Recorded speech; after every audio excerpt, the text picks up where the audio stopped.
Political leaders around the world are working hard to find solutions to stop climate change. The ultimate solution to address this issue is to cut the emissions of greenhouse gases, and first and foremost, carbon dioxide.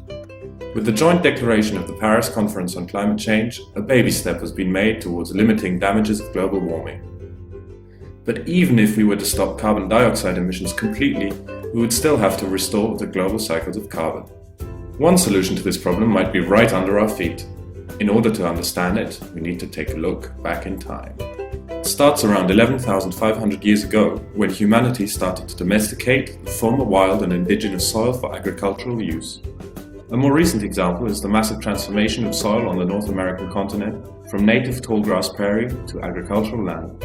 When European settlers started to use the fertile soil of the Great Plains, they overlooked a scientific phenomenon which has subsequently contributed largely to climate change. Nowadays, only 3% of the tallgrass prairie land remains. For understanding this particular process, we need to go into more detail. The soil consists of a diversity of organic chemical minerals like sugars.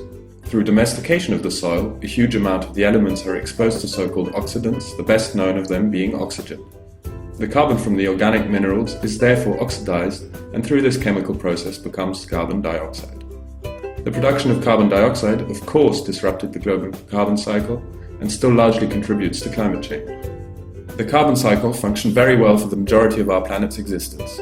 Carbon emitted from the respiration mechanism of animals and humans was absorbed by plants and converted to oxygen through a process called photosynthesis. The balance of carbon remained stable until humans disrupted the carbon cycle by starting to burn fossil fuels for industrial use, which led to increased concentrations of CO2 in the atmosphere, contributing to climate change through the greenhouse effect. Another aspect of this cycle, however, is often overlooked. Plants are not only converting carbon dioxide into oxygen, there are also certain mechanisms by which plants are able to store carbon in the soil. We know that through photosynthesis, carbon dioxide is transformed into oxygen. However, as this is a chemical equation, carbon atoms do not simply disappear in the process. Carbon dioxide is transformed to oxygen and to glucose. Glucose is further transformed to organic carbon matter, of which the plants consist. This organic matter is further transformed to soil organic matter, or SOC, through ecological processes. The roots of plants interact with so-called mycorrhizal fungi. The plants supply the fungi with energy in the form of carbon. The carbon supplied to the fungi is ultimately transformed back into carbon dioxide and therefore is reintroduced to the global carbon cycle. A small amount of the carbon, however, is transformed into humus. Dead roots of plants are also transformed into humus through similar processes known as decomposition. Humus is a stable organic compound which can be stored in the soil for millennia. These biochemical processes therefore lead to a sequestration of carbon in the soil unless the process is interrupted. So back to the farmers of the 19th century. Through the oxidation of organic minerals, through domestication of large areas of land, the cultivated soils lost approximately 50 to 70% of their carbon stock. The lost carbon destabilized the global carbon cycle alongside several other human interferences with nature. In fact, figures show that the historic soil conversion is responsible for about 1/3 of greenhouse gas emissions. We started our explanation with the claim that the solution to stop global warming might be right under our feet, and in fact, the mechanism of soil carbon sequestration can be used to store carbon in our soils permanently and therefore absorb carbon dioxide from our atmosphere. There are several agricultural applications which do not only help to mitigate climate change, but which also help to adapt to the effects of global warming.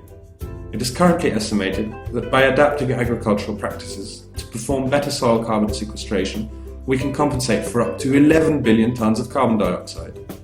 To put that into perspective, the annual CO2 emissions from the burning of fossil fuels are approximately 38 billion tons of CO2. This equals a neutralization of nearly 1/3 of the emissions. Apart from being a great technique for mitigating climate change, the production of humus also contributes to assuring a quality soil. Carbon-rich soils can hold much more water and therefore can help to cultivate dry areas and avoid soil erosion. The positive effects can be achieved through various techniques for improving the performance of the fungi in the soil. Therefore, a responsible agricultural procedure can induce the positive effects of soil carbon sequestration more easily and possibly make up for the mistakes made by the aggressive cultivation of soil in the first place. One of the applications of soil carbon sequestration can be found in another agricultural practice that has been blamed for major greenhouse gas emissions in the past. intensive livestock farming produces greenhouse gases both in the form of methane emissions by the livestock itself and CO2 emissions through the industrial feed production and soil degradation. Although it is not uncommon to still let livestock feed on natural pastures, practices developed in the 20th century have been detrimental to both soil quality and greenhouse gas emissions on animal farms. The large pastures used are being tilled, weeded with herbicides, treated with pesticides and grazed year-round by the entire herd of cattle that cherry-picks the best vegetation, leaving weeds that are removed. In effect, the pastures become monocultures. An alternative for the meat-producing industry would be to return to grazing practices on open pastures, like those of the southwestern plains in the United States or large unpopulated areas in Australia, by feeding livestock with organic matter produced right under its feet. Similar to crop rotation on farms, ranchers should introduce a multi-paddock system for cattle. The entire herd moves from paddock to paddock every few days, allowing empty paddocks to regenerate for up to 90 days, depending on the size of the farm. Through the higher concentration of cattle per acre of land, all vegetation is grazed and left overtrodden down to create compost, in combination with the manure left by the livestock. With the livestock spending shorter periods of time in each paddock, the land is given time to regenerate. With an increase in soil organic carbon, the soil is able to store an additional 30 tons of carbon per hectare through healthy plant and organic cultures. A more widespread application of soil carbon sequestering practices has already started in Australia, which has been suffering extreme heat and wildfires. Currently, 30 to 70 million hectares of Australian vegetation are burnt annually by wildfires, releasing some 600 million tons of carbon, 4 times Australia's industrial emissions. Policymakers are taking programs that build and stabilise soil carbon seriously, like the Action Plan Regenerate Australia, which outlines a strategy to restore up to 300 million hectares. Its core goal is to attain previous soil carbon levels by introducing more sustainable grazing, farming and water retention practices.